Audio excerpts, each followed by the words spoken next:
तो hello everyone, स्वागत है आप सभी का हमारे इस यूट्यूब चैनल पर। तो कैसे हैं दोस्त? उम्मीद है अच्छे होंगे और अच्छे से पढ़ाई कर रहे होंगे। तो आज की क्लास में हम पढ़ने वाले हैं कि किस प्रकार से दशमलव का गुणा किया जाता है। बहुत से बच्चे नॉर्मल गुणा कर लेते हैं, लेकिन जब बात आती है दशमलव की गुणा की तो थोड़ा सा कंफ्यूजन होता है सभी बच्चों को। तो आइए आज उसी को हम सीखेंगे आज की क्लास में कि आखिर किस प्रकार दशमलव के गुणा को सॉल्व किया जाता है बाबू। तो चलिए एकदम बेसिक लेवल से शुरू करेंगे और हाई लेवल तक जाएंगे। तो जितने लोग चैनल पर नए हैं पहले चैनल को सब्सक्राइब कर दें, लाइक कर दें और अपने दोस्तों के पास भी शेयर कर दें। तो चलिए बाबू क्लास को शुरू करते हैं। सबसे पहले देखिए हम एक छोटा सा एग्जांपल देंगे। जैसे बाबू क्वेश्चन अगर देगा, जैसे देगा 1.4 गुने 2, ठीक है। 1.4 गुने 2 बराबर वाट, मतलब कि क्या होगा। तो देखिए सबसे पहले आप इस दशमलव को हटा दीजिए, मतलब आपको ये मानना है कि दशमलव क्वेश्चन में नहीं है, ठीक है। तो जब दशमलव को आप हटा दीजिएगा तो ये 14 बन जाएगा, ठीक है। तो 14 में बाबू जब 2 से गुना होगा तो कितना होगा? 28 होगा। तो सबसे पहले आप यहाँ 28 लिख दीजिए। तो हमने 28 लिख दिया। अब बाबू आप ये देखिए कि दशमलव के बाद कितना संख्या है। तो दशमलव के बाद एक संख्या है।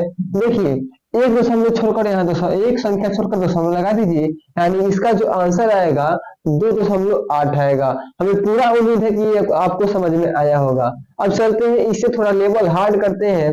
जैसे क्वेश्चन देगा 3.46 गुने 2.4, ठीक है। तो सबसे पहले आपको ये स्टेप करना है कि दशमलव को छोड़कर गुना करना है। तो चलिए दशमलव को हम छोड़कर गुना करते हैं, यानी कि 24 में जब आप गुना कीजिएगा तो देखिए 4 में 4 से होगा तो 16 होगा। तो 16 को यहाँ 6 लिख दीजिए। फिर 3 में जब 4 से होगा तो 4 के 12 और एक हार्सिल है तो कितना हो जाएगा? 12 एक 13 हो जाएगा, ठीक है। अब देखिए 2 में होगा 4 से तो यहाँ 8 हो जाएगा। अब 3 में करेंगे 2 से तो कितना हो जाएगा बाबू? 6 हो जाएगा, ठीक है। अब इसको जोड़िएगा तो 6 का 6 हो जाएगा, 8 3 11 का 1 और 6 1 7 1 8 हो गया। यानी कि जो हम इसको गुना कर रहे हैं तो 816 आ रहा है। तो आप यहाँ लिख दीजिए बाबू 816।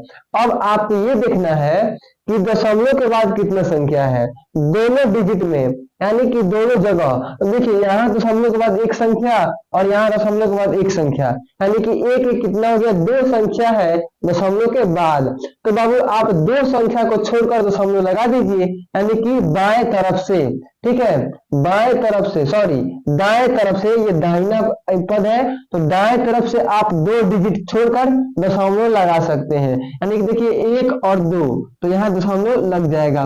यानी जब आप 3.4 में गुना कीजिएगा 2.4 को तो बाबू आंसर आएगा 8.16। बहुत बच्चे इसको ऐसे पढ़ते हैं 8.16। तो 8.16 नहीं कहा जाएगा।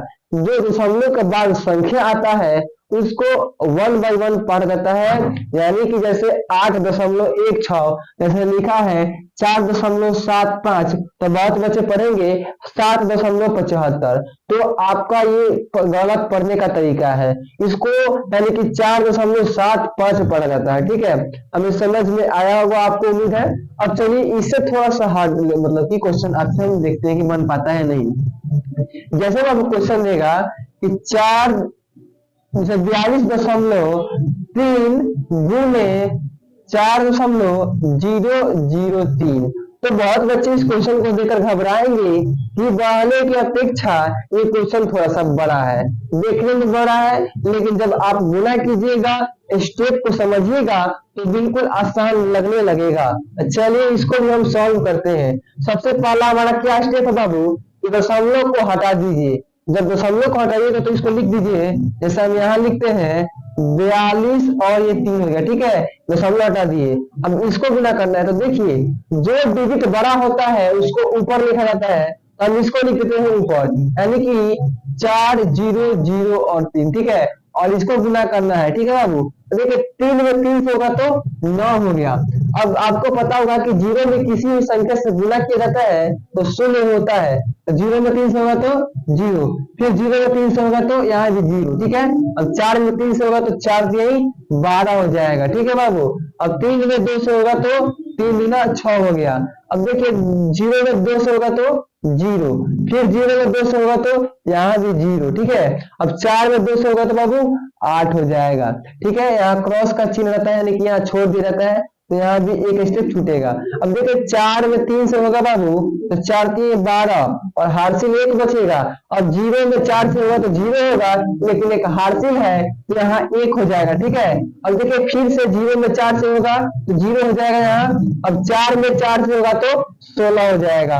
अब इसको आप जोड़ दीजिए, यानी कि 9 का 9 उधर जाएगा, जो करते हो जीरो और 6 होगा, 2 और 6 जीरो तो 2 हो गया, 2 और 1 3 हो गया बाबू, 8 और 1 9 हो गया, और ये 16 का 16 उतर गया। ठीक है, तो जो भी यहाँ अंक आया है आंसर के रूप में, आप यहाँ सबसे पहले लिख दीजिए। तो देखिए क्या है बाबू, 16 93 और 269 आया है। उसके बाद आप स्टेप ये करता है कि आप ये देखिए कि दशमलव के बाद कितना संख्या है। तो देखिए इस वाले पद में दशमलव के बाद एक संख्या है। ठीक है, यहाँ कितना है, 1 है, लेकिन यहाँ पर दशमलव के बाद 3 संख्या है, तो 3 यहाँ और 1 यहाँ, कितना हुआ बाबू, 4 हुआ।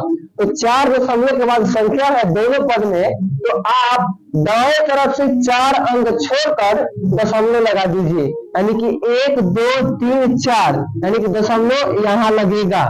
ठीक है, तो यही बाबू इसका आंसर हो जाएगा। और हमें पूरा उम्मीद है कि ये भी आपको समझ में आया होगा। बहुत बच्चे कंफ्यूजन होते हैं कि वो गुना कर लेते हैं, लेकिन दशमलव कहाँ लगाना है वो थोड़ा सा कंफ्यूजन, मतलब कि कंफ्यूजन में होकर थोड़ा सा गलती कर देते हैं।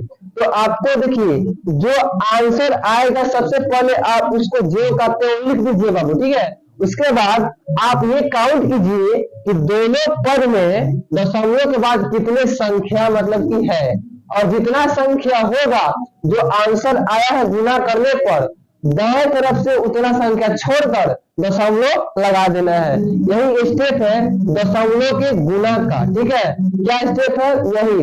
अब चलिए इसे थोड़ा सा हम क्वेश्चन को थोड़ा सा लेवल हार्ड करते हैं।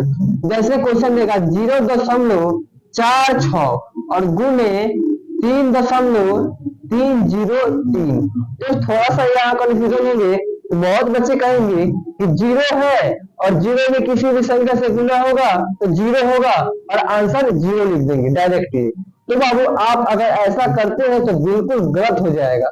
करना कुछ नहीं है, आप सबसे पहले दशमलव को हटा दीजिए। दशमलव जब हटाइएगा तो ये हो जाएगा 0 और 46। तो आपको पता होगा जब किसी संख्या के पहले जीरो लगा होता है तो उसका कोई वैल्यू नहीं होता है, कोई भी वैल्यू नहीं होता। अगर किसी संख्या के बाद में जीरो रहेगा तो उसका महत्व है, लेकिन पहले अगर रहता है तो उसके अंक में कोई